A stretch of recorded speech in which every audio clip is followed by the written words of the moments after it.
ଝାରସୁଗୁଡ଼ାରେ ସ୍ୱତନ୍ତ୍ର ସଘନ ସଂଶୋଧନ କାର୍ଯ୍ୟକ୍ରମ ଅନ୍ତର୍ଗତ ଆସନ୍ତା 5 ଜୁଲାଇରେ ଖସଡ଼ା ଭୋଟର ତାଲିକା ପ୍ରକାଶ ପାଇବ ଏବଂ ସେହି ଦିନଠାରୁ 4 ଅଗଷ୍ଟ ପର୍ଯ୍ୟନ୍ତ ମତଦାତାମାନେ ଦାବି ଓ ଆପତ୍ତି ଦାଖଲ କରିପାରିବେ।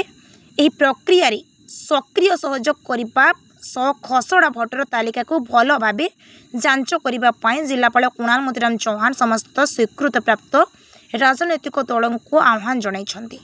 ଗୁରୁବାର ଜିଲ୍ଲାପାଳଙ୍କ ଅଧ୍ୟକ୍ଷତାରେ ଅନୁଷ୍ଠିତ ସର୍ବଦଳୀୟ ବୈଠକରେ ଏନ୍ୟୁମେରେସନ୍ ଫର୍ମ ବଣ୍ଟନ ସଂଗ୍ରହ ଓ ଡିଜିଟାଇଜେସନ କାର୍ଯ୍ୟର ଅଗ୍ରଗତି ସମୀକ୍ଷା କରାଯାଇଥିଲା।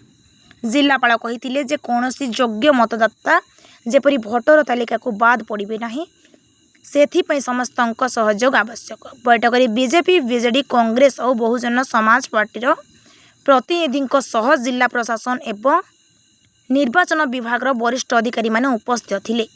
ଝାରସୁଗୁଡ଼ାରୁ ଘନଶ୍ୟାମ ପଢ଼ିଆରୀଙ୍କ ରିପୋର୍ଟ, ଓଡ଼ିଆ ଭାସ୍କର।